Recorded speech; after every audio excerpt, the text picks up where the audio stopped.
Om Vakratunda Mahakaya Suryakoti Samaprabha Nirvignam Kuru Me Deva Sarvakaryeshu Sarvada Saraswati Namastubhyam Varade Kamarupini Vidyarambham Karishyami Siddhir Bhavatu Me Sada Gurur Brahma Gurur Vishnu Gurur Devo Maheshwaraha Gurudeva Param Brahma Tasmai Shri Gurave Namaha.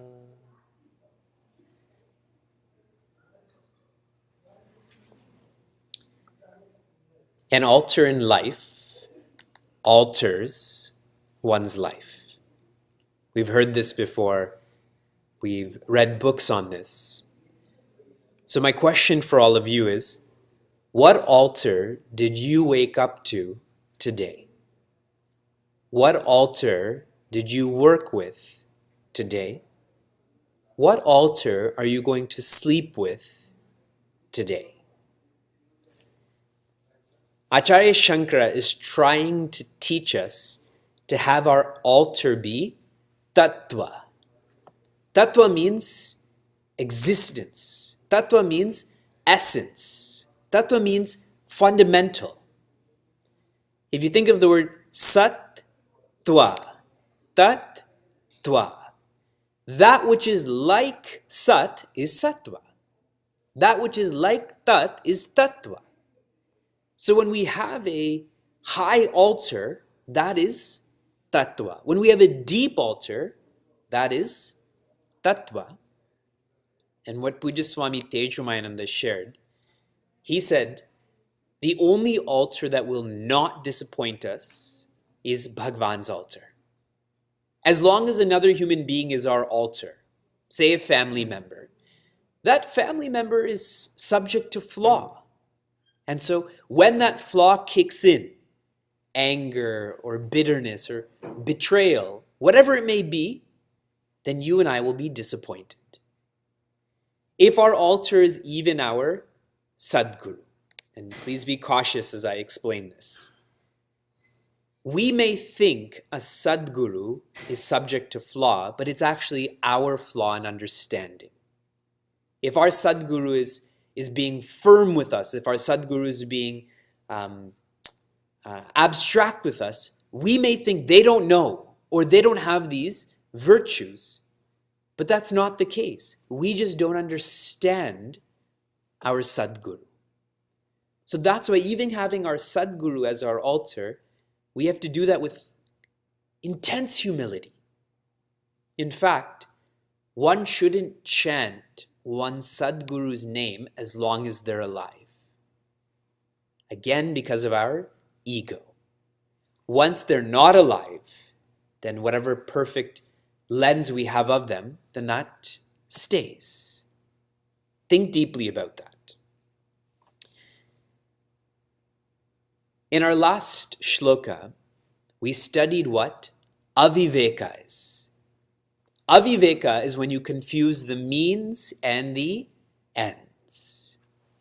You make the means the ends, and then the ends disappears. The actual ends is not even there anymore.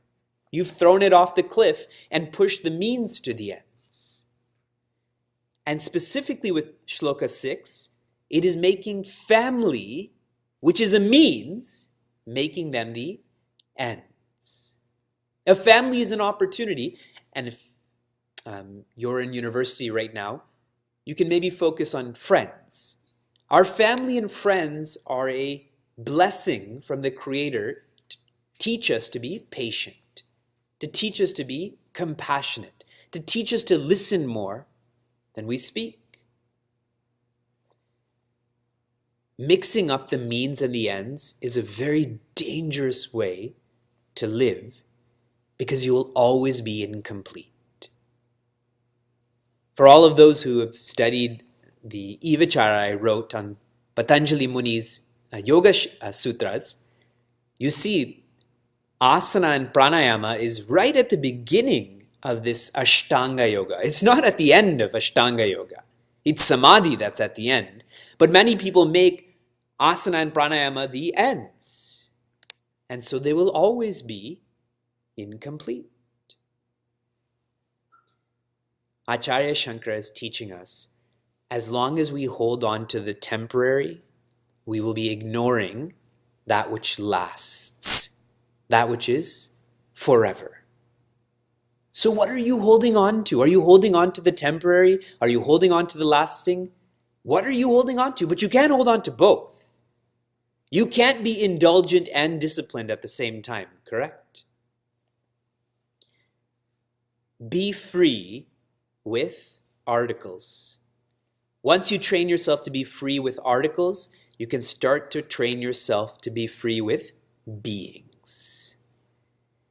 People who are highly attached to articles. I need this cell phone. I need this laptop. I need this car. I need this purse. I need these clothes. Such beings are lost when it comes to living with people. They always avoid people and because it's too hard, and they just stay with articles because they don't fight back. This is the difference between materials and materialism. Materials, this is a means. Materialism, this is an ends. Okay? We continue with Shloka 7.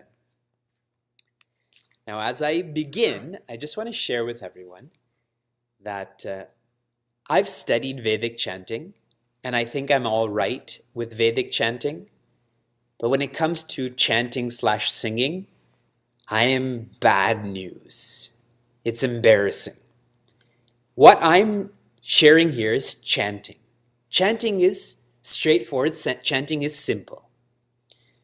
MS Shubhalakshmi, she does not chant. She sings because she's awesome. I would like for you to chant and not sing. If you sing, only a few people can do that. If you chant, many more people can do this. Okay? Go simple. Lowest common denominator. I am the lowest common denominator when it comes to chanting. And I do that only out of my love for all of you, so you don't feel bad about your about your chanting. Please repeat. Shloka 7. Balastavat krida saktaha tarunastavat taruni saktaha vriddastavat chinta saktaha parame brahmani kopi na saktaha Together, bhaja govindam, govindam bhaja mudamate.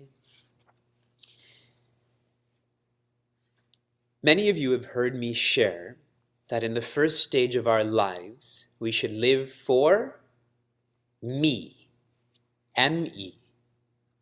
But as you grow up, you should live for we. Once you're in a family, can you still live for me?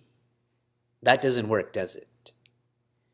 And in the third stage of your life, this third stage is a maturity. It's not an external maturity, it's an internal maturity. You don't even live for we, you live for he. You live for the higher. And if you establish yourself in living for he, then the most mature being, what do? They just be. Me, we, he, be. This is our radar of love. So what are you living for right now? Are you living according to this pattern? Shloka 7 highlights this. Okay, simple Sanskrit words. Right away you notice the word tavat.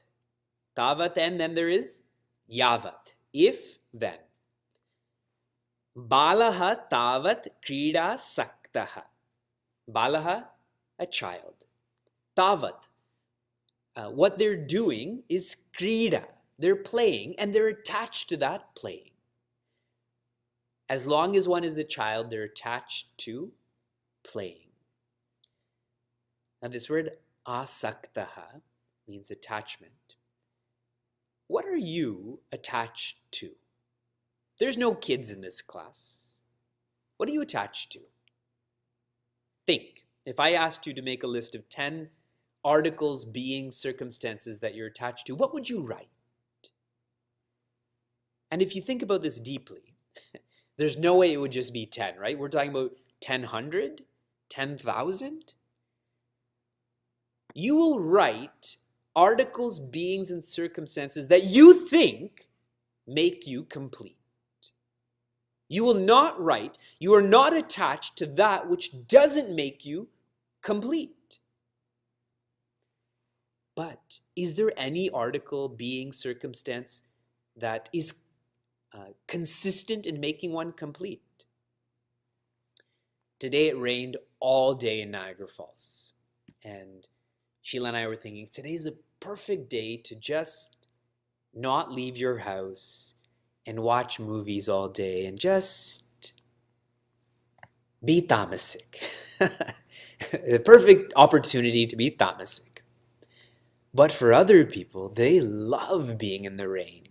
Right? You get to jump around and drive around and move things and make money if that's your job. So you see, rain is not intrinsically the source of joy, but it's what you project. You get attached to whatever you project happiness on. And that's why you ask all the people in your study group, no one's lists will be the same. For all of the people with kids, your kids apparently bring you joy, not the person sitting next to you. Trade kids. See what happens. It is a projection. We always take attachment to be independent. It's not independent. Attachment comes from projections. And for children specifically, they're attached to playing. Are they attached to school? Ask them. It is a projection. Fine, that's kids. But then those balahas grow up to be taruna and taruni. They become youth. They become young adults. Then they get attached to school. And it's not the academics of school. Why did they get attached to school? Because the girl and or boy that they like is in their class. Their whole schedule is planned around the people in class, not the subjects. We all know that. You don't plan your schedule around subjects. Who cares about the subject? Who's studying the subject? Tarunastavat taruni saktaha. Young people are attached to young people. And here the opposite gender is used. That's not the point. We are attached to attraction. So kridaha, play. And then the next is attraction. You should look around and study how much time people engage in social media and what they're doing with the social media at an attraction level, trying to present themselves as whatever they want to present themselves as. And remember, this was 1,500 years ago. There was no Twitter. There was no Snapchat. There was no printing press. There was no train at the time. But still, Acharya Shankara knew young people are young people. And then as we physically mature, vriddha, as we become old, tavat chinta saktaha. What does chinta mean? Chinta means worry. When we get older, we get attached to worrying. How many of you have met someone who feels unnatural when they're not worrying? They feel very uncomfortable when they have nothing to worry about. You've all met people like that. Why? Worry doesn't make you stronger. Worry doesn't make you sleep better. Why do we get attached to worrying? At least with playing, it's good for the body. At least with attraction, there's an element of fun. But what good is there to worry? But we are. And the most dangerous part of this is we do this when we're older, when time is more precious. Now, taking this deeper, there's a shloka when Lord Krishna is teaching Prince Arjuna about a wise person, an awesome person. And he says, Vita, Raga, Bhaya, Krodha. Now tell me what these words mean. What does Krodha mean? Anger. Vita, Raga, Bhaya, Krodha. Krodha comes from Bhaya. What does Bhaya mean? Fear. And now here's the important part. Bhaya comes from Raga. What does Raga mean? Attachment. I'm not referring to Raga as in a restaurant.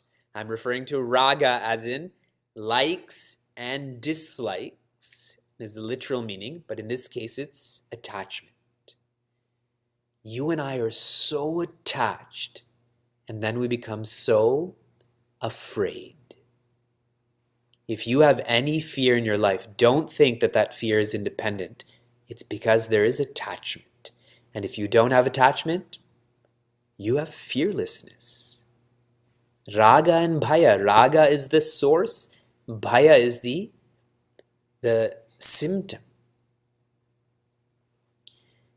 And Pujya Swami Tejavananda, he plays on this word chinta.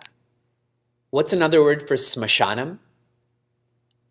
Smashanam means, sma comes from shava and smashanam. And the shanam part comes from shaya. This is where shava is shaya. It's where corpses lie down.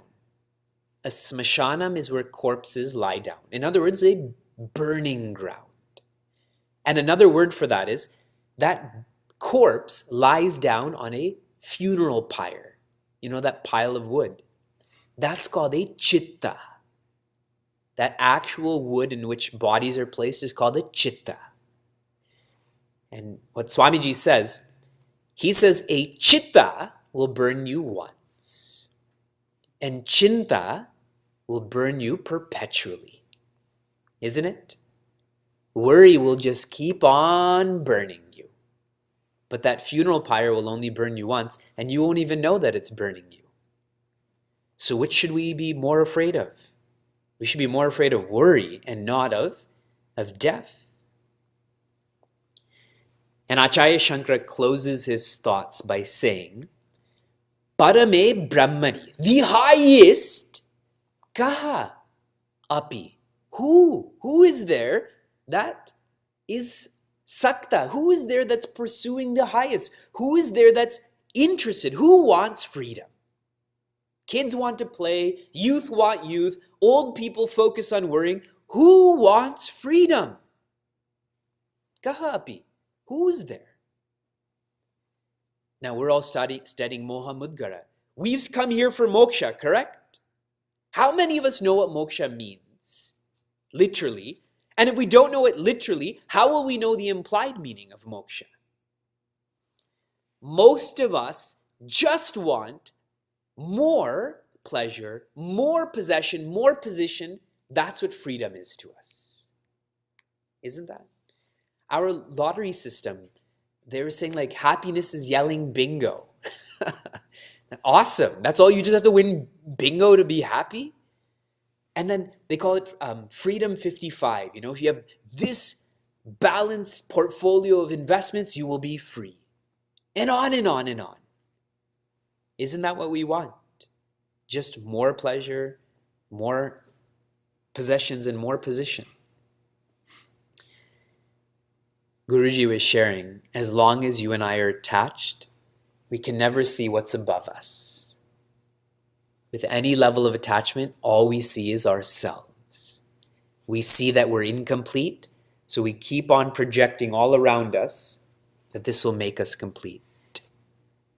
But for someone who's not attached, they can see above them, they can see beyond themselves. In chapter 13 of Srimad Bhagavad Gita, one of the most complex chapters of Srimad Bhagavad Gita, Arjuna is now being told that he and Lord Krishna are the same. The first 6 chapters, Arjuna is taught, Arjuna, this is who you are. The next 6 chapters, Arjuna, this is who I am, meaning Lord Krishna. And now, chapter 13 onwards, Lord Krishna is focusing on Asi. Asi is, you and I are the same, and Arjuna is lost in this. Having taught chapter 13 before, I can feel how lost people can be. And so there's a section of chapter 13, it's the most beautiful section on virtue development. 20 virtues are highlighted by Lord Krishna, and he tells Arjuna, before he teaches this, these 20 virtues are required for you to understand knowledge, for you to understand and appreciate what I'm teaching. And you know what he finishes those 20 virtues with?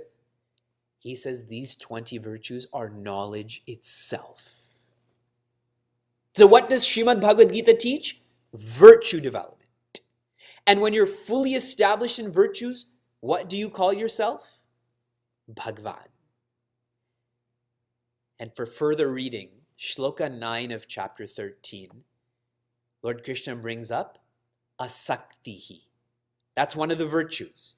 Only someone who has asaktihi, someone who is independent, that person can get knowledge. But as long as someone is dependent, that person can't get knowledge. What to do?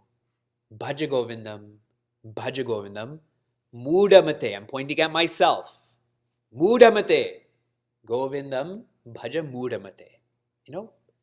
Sing, seek, serve, worship, love, be Brahman. Guruji had wrapped up this shloka by saying, childhood, it is a parent's responsibility to direct a child to the higher. Whose responsibility? Parent's responsibility. Not the child's responsibility, the parent's responsibility. Balavihar. See how Gurudev didn't just speak it, he built a way for us to practice self-development. Guruji said for youth, for young people, energy, physical and mental energy has to be harnessed and channelized to compensate for immaturity. That's a very real teaching, isn't it? That immaturity is there when one is a youth, when one is young, and there's so much energy, and it has to be harnessed and channelized, or it leads to one's own harm and others' harm also. And when one is vriddha, when one is old, one should be prepared for being old to inhibit worry. If you're not prepared to get old, you will worry. But if you are prepared as you get old, you will not worry then. It's like public speaking. What is one way to be courageous with public speaking? Be prepared. What is one way to live fine financially when you're older? Save. Now bring in knowledge with being old that the body's going to get old, people are going to drift, etc., etc., etc. Make yourself independent.